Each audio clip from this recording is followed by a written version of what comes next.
हाँ जी, तो ऊष्मागतिकी के नियमों के लिए किसी ने मेरे को बोला कि सर इसके नियम बता दो।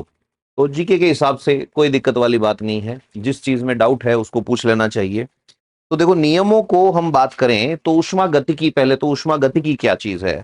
थर्मोडायनामिक्स, ऊष्मा की गति, एक जगह से दूसरी जगह आना-जाना इज़ व्हाट? ऊष्मा की गति। अब इसके अंदर जाने से पहले हमें यह समझना पड़ेगा कि 2 चीज़ें इसके अंदर आती हैं। एक आता है सिस्टम और एक आता है सराउंडिंग्स। सिस्टम को कहते हैं तंत्र और सराउंडिंग्स को कहते हैं परिवेश। तो जैसे ये एक कमरा है ऐसे, और इस कमरे के अंदर यहां पर एक बर्तन रखा हुआ है जिसको आप स्टडी कर रहे हो। तो ये तो है तंत्र, और ये क्या है? इसका परिवेश। परिवेश मतलब जिससे घिरा हुआ है वो क्या है? परिवेश। तो सिस्टम से बाहर की चीज जो होती है वो क्या होती है? वो सारा का सारा परिवेश होता है, वो सारा का सारा सराउंडिंग्स होता है। तो एक सिस्टम हो गया, एक सराउंडिंग हो गया, 2 चीजें हो गई। ठीक है, अब इसके अंदर 3 बेसिक टर्म है, बस 3 टर्म है, उसके बाद में 2 ही मिनट के अंदर ये हो जाएगा। कौन कौन सी टर्म है? एक आता है ओपन सिस्टम, एक आता है क्लोज सिस्टम, एक आता है आइसोलेटेड सिस्टम। इसको कहते हैं खुला तंत्र या निकाय कह देते हैं। इसको कह देते हैं बंद तंत्र या बंद निकाय कह देते हैं। और इसको कह देते हैं विलगित तंत्र या विलगित निकाय कह देते हैं। तो व्हाट इज खुला तंत्र, बंद तंत्र और विलगित या आइसोलेटेड सिस्टम? तो ऐसा सिस्टम, ध्यान से सुनना, ये बहुत काम की बात है, ऐसा सिस्टम जिससे मास और एनर्जी दोनों, मास मतलब द्रव्यमान और एनर्जी मतलब ऊर्जा, द्रव्यमान और ऊर्जा दोनों का एक्सचेंज होता है, एक्सचेंज हो सके। एक्सचेंज मतलब लेन देन हो सके, तो उसको क्या बोलेंगे? Open system. ये मास भी आ सकता है और एनर्जी भी आ जा सकती है। फिर दूसरा क्लोज सिस्टम, ओनली एनर्जी का एक्सचेंज हो सकता है, आप एनर्जी निकाल भी सकते हो और एनर्जी दे भी सकते हो, उसको बोलते हैं close system. Open system, close system. अब कोई पूछे कि साहब ओपन सिस्टम क्या है? तो ओपन सिस्टम का एक एग्जांपल हो सकता है कि एक बर्तन है, उस बर्तन में पानी है और खुला बर्तन है, और इस पानी को या तो गर्म कर रहे हो या ठंडा कर रहे हो। दूसरे नंबर पर क्या है कि ये एक बर्तन है, इस बर्तन के ऊपर ढक्कन लगा हुआ है, ऐसे बिल्कुल पैक है, और अब आप इसको गर्म कर रहे हो। हीट का साइन होता है ना, डेल्टा, यहां भी आप क्या कर रहे हो? इसको गर्म कर रहे हो। तो जब इसको गर्म करोगे तो आप सराउंडिंग से इसको हीट दे रहे हो, हीट मतलब एनर्जी दे रहे हो, ठीक है। प्लस अब क्या होगा? ये उबलेगा, उबलेगा तो ये बाहर आ सकता है। इस केस में क्या है? द्रव्यमान बाहर नहीं आ सकता, सिर्फ हीट अंदर जा सकती है, अंदर से बाहर आ सकती है। आइसोलेटेड सिस्टम क्या होता है? आइसोलेटेड सिस्टम में एनर्जी का एक्सचेंज नहीं होगा, द्रव्यमान का भी एक्सचेंज नहीं होगा। तो सिस्टम कितने तरह के होते हैं? 3 तरह के होते हैं। ओपन सिस्टम, जिसके अंदर द्रव्यमान भी आएगा और ऊर्जा भी आएगी जाएगी। दूसरे नंबर पर क्लोज सिस्टम, जिसमें सिर्फ ऊर्जा आई जाएगी। और तीसरे नंबर पर आइसोलेटेड, ना ऊर्जा आएगी और ना द्रव्यमान आएगा। ये बात हो गई किसकी? थर्मोडायनेमिक्स की बात हो गई, ठीक है। तो यूनिवर्स के यानी ब्रह्मांड के जिस हिस्से की हम स्टडी करते हैं वो सिस्टम होता है, उसके अलावा जितनी भी चीजें होती है वो सराउंडिंग्स होती हैं, वो सारी की सारी सराउंडिंग्स होती हैं। अब अपन हीट के अंदर, थर्मोडायनेमिक्स के अंदर देखते हैं पहला नियम। ये पहला नियम जो है, ये पहला नियम एक्चुअल में पहला नहीं है, इसको ऐसे समझो, शुरू वाले नियम को बोल देते हैं जीरोथ लॉ, यानी कि शून्यांकी नियम। शून्यांकी नियम, ये इसको शून्य का नियम भी कह देते हैं, शून्यांकी नियम। कि क्या कहता है ये? क्या कहता है? ये थर्मल इक्विलिब्रियम की बात करता है। शून्यांकी नियम आते ही 3 चीजें याद रखनी है, बहुत हो जाएगा इतने में। पहली चीज ये शून्यांकी नियम है। दूसरी चीज क्या याद रखनी है कि ये it talks about thermal equilibrium.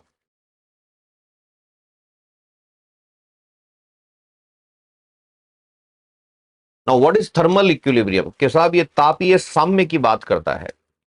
तापीय साम्य क्या होता है? बैलेंस आपस के अंदर बनने वाला। अब बड़ा इजी है कि कैसे है।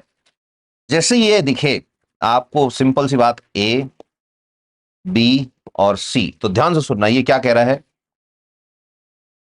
अगर अगर बी और सी ए के साथ साम्य में है तो ये आपस में भी साम्य में होंगे। बस हो गया नियम कि अगर कोई दो सिस्टम, हिंदी में क्या कहते हैं, निकाय, किसी तीसरे के साथ, बिल्कुल बच्चों जैसा है ये, कोई दो निकाय किसी तीसरे के साथ साम्य में है तो आपस में भी क्या होंगे, साम्य में होंगे। बस that's all. If two systems are in equilibrium, thermal equilibrium with each other, then they will be in are in thermal equilibrium with some third system, then they will be in thermal equilibrium with each other also. बस बात खत्म। ये हो गया zeroth law. अरे वाह, इतना easily से, यस, बड़ा इजीली हो गया जीरोथ लॉ कि अगर दो सिस्टम किसी तीसरे सिस्टम के साथ थर्मल इक्विलिब्रियम में है, उसमें साम्य में है, तो वो आपस में भी क्या होंगे, उसमें साम्य में ही होंगे। ये बात हो गई किसकी, थर्मल इक्विलिब्रियम की। अब थर्मल इक्विलिब्रियम की बात यहां पर खत्म होती है। अब आता है दूसरा लॉ। दूसरा लॉ, दूसरा, वैसे तो देखो ये जीरोथ है, तो ये जीरो है, तो दूसरा जो है उसको एक्चुअली पहला बोल देते हैं। ठीक है, तो अगला अब जो आएगा उसको क्या बोल देते हैं, first law of thermodynamics.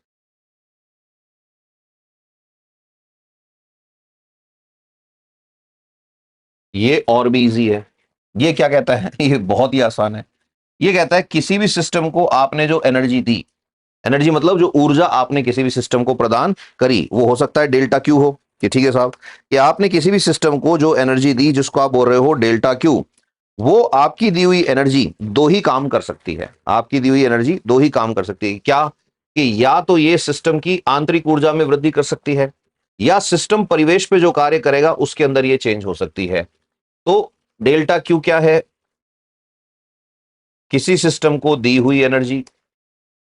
Delta U क्या है, सिस्टम की इंटरनल एनर्जी, मतलब क्या, आंतरिक ऊर्जा में चेंज हुआ वो। और डेल्टा डब्ल्यू क्या चीज है, सिस्टम द्वारा किया गया कार्य। अब इस चीज को स्टेटमेंट में कैसे लिख सकते हैं कि ऊष्मागतिकी का प्रथम नियम क्या कहता है, हिंदी में कह देते हैं ऊष्मागतिकी। ये ऊष्मागतिकी का प्रथम नियम ये कहता है कि किसी भी सिस्टम को दी हुई ऊर्जा, किसी भी सिस्टम को दी हुई ऊर्जा क्या होगा उसका, कि साहब वो ऊर्जा जाकर के क्या होगी, कि जितने भी आपके आंतरिक ऊर्जा है उसके अंदर परिवर्तन में कंट्रीब्यूट करेगी, और जो सिस्टम काम कर रहा है उसके अंदर कंट्रीब्यूट करेगी। यहां पर ये बात याद रखनी है। इसको ऐसे भी समझ सकते हैं कि एनर्जी को आप बना नहीं सकते, एनर्जी को आप डिस्ट्रॉय नहीं कर सकते, एनर्जी को आप बना भी नहीं सकते और एनर्जी को आप डिस्ट्रॉय भी नहीं कर सकते। ये चीज याद रखनी है यहां पर। फिर उसके बाद यहां पर कभी कभी ये भी पूछ लेते हैं कि साहब जो सिस्टम है, आपका जो सिस्टम है, ये अगर हम कहें कि सिस्टम एनर्जी ले रहा है दे रहा है, ये कैसे डिपेंड करेगा, तो उस टाइम याद रखना, इसी सिंबल को यहां पर याद रखना कि अगर सिस्टम काम कर रहा है और सिस्टम पर काम कर रहे हैं तो यहां प्लस जो है इसकी जगह माइनस आ जाएगा उस केस के अंदर। आपको सिंपल सा इतना याद रखना, किसी भी निकाय को हम एनर्जी देते हैं तो वो उस निकाय की, उस सिस्टम की आंतरिक ऊर्जा बढ़ाएगी, या फिर सिस्टम उस एनर्जी को यूज करेगा और जो वर्क है, काम करेगा उसको। तो दी हुई ऊर्जा या तो ऊष्मा में परिवर्तित होगी या फिर कार्य में परिवर्तित होगी। दैट्स ऑल, बात ही खत्म हो गई यहां पर। फिर उसके बाद में इसके अगला आता है नेक्स्ट लॉ। नेक्स्ट लॉ जो है उसको बोल देते हैं सेकंड लॉ ऑफ थर्मोडायनेमिक्स। अब सेकंड लॉ ऑफ थर्मोडायनेमिक्स में जब आप जाओगे तो आपको दो साइंटिस्ट के नाम याद रखने हैं, एक है केल्विन साहब और एक है प्लैंक। जी हाँ, वही प्लैंक जिनके नाम पे प्लैंक कांस्टेंट की बात होती है। ठीक है, अब यहां पर याद रखना है कि केल्विन क्या बोलते हैं, केल्विन बोलते हैं कि ऐसा कोई इंजन नहीं बना सकते, ऐसा कोई इंजन नहीं बना सकते जो 100% एनर्जी को वर्क में कन्वर्ट कर दे। मतलब ये क्या कह रहे हैं, ये कह रहे हैं कि कोई भी मशीन ऐसी बना ही नहीं सकते जो 100% एफिशिएंट हो। ठीक है, जो 100% एफिशिएंट हो। ये किसका है, केल्विन प्लैंक का स्टेटमेंट है। तो पहले यहीं से शुरू करते हैं, इसमें दो स्टेटमेंट आएंगे। Kelvin Planck statement, Kelvin Planck का स्टेटमेंट क्या कहता है कि एनसीईआरटी से अगर हम देखें तो एज इट इज अगर हम लें तो हिंदी में क्या कहता है कि ऐसा कोई प्रक्रम, प्रक्रम मतलब प्रोसेस, नहीं बन सकता जो पूरी एनर्जी को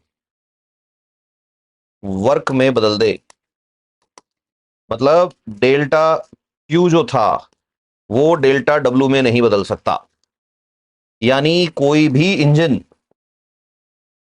100% एफिशिएंट नहीं हो सकता। ये पहला कथन है इसका, दो कथन आएंगे इसके अंदर, ये पहला कथन है कि ठीक है साहब। दूसरा कथन जो है वो दिया क्लासियस ने, वो दिया क्लासियस ने, साइंटिस्ट थे क्लासियस। ये क्या कहते हैं, ये कह रहे हैं कोई भी ऐसा सिस्टम नहीं बना सकते जो ठंडे से गर्म की तरफ हीट को भेज दे, ये भी नहीं हो सकता।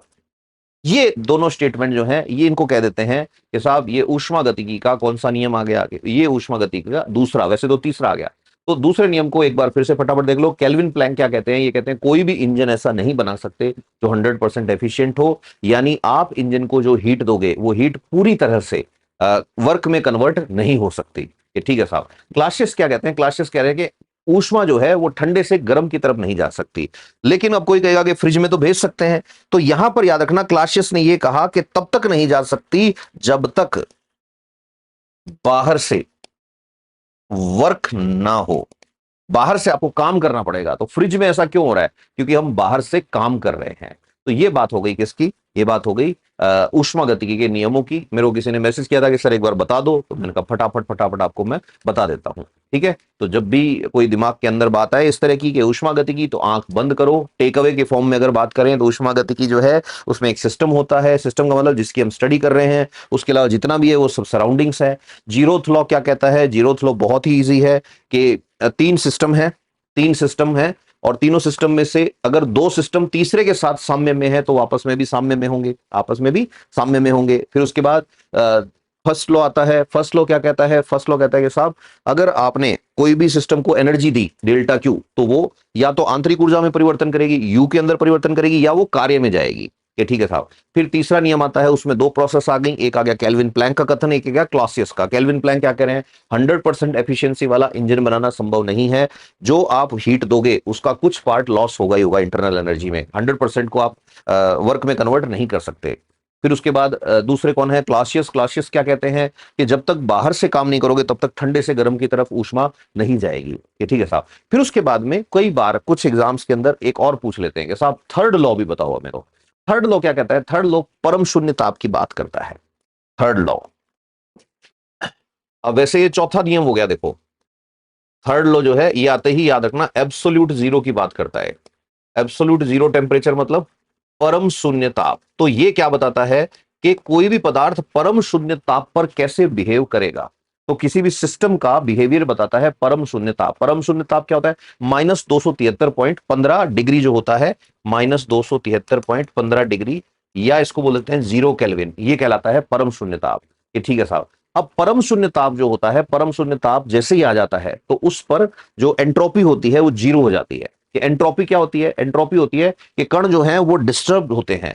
तो इसको ऐसे भी लिख सकते हो कि ये क्या कहता है, ये कहता है परम शून्य ताप पर, तीन लाइनें बताऊंगा इसमें काम की, कणों के व्यवहार का वर्णन करता है ये, पहली बात। दूसरी बात, एक शब्द याद रखना है एंट्रोपी। एंट्रोपी मतलब डिस्टर्बेंस मान लो, एंट्रोपी जो है ये शून्य हो जाएगी। तीसरी बात कहनी है कणों की मूवमेंट यानी गति रुक जाएगी, जितने भी कण हैं उनकी गति क्या होगी, रुक जाएगी। ऐसा क्यों होगा, इसका रीजन है कि वो जब उनकी गति रुक जाएगी, एंट्रोपी जीरो हो जाएगी, तो इससे ज्यादा ठंडा नहीं कर सकते उसको। इससे ज्यादा ठंडा जब करोगे आप तो उस केस में आपको इनफाइनाइट एनर्जी चाहिए। तो इसलिए इसमें एक लाइन और जोड़ सकते हो, वो क्या जोड़ सकते हो कि इससे आगे मतलब एब्सोल्यूट जीरो से आगे ठंडा करना असंभव है, क्योंकि इससे आगे ठंडा करना है तो इनफाइनाइट एनर्जी की आपको जरूरत पड़ेगी। ठंडे से गर्म की तरफ आपको फ्लो कराना है तो वर्क करना पड़ेगा आपको। तो ये एक बार फटाफट से रिवीजन टाइप में मान लो। Good luck, stay happy.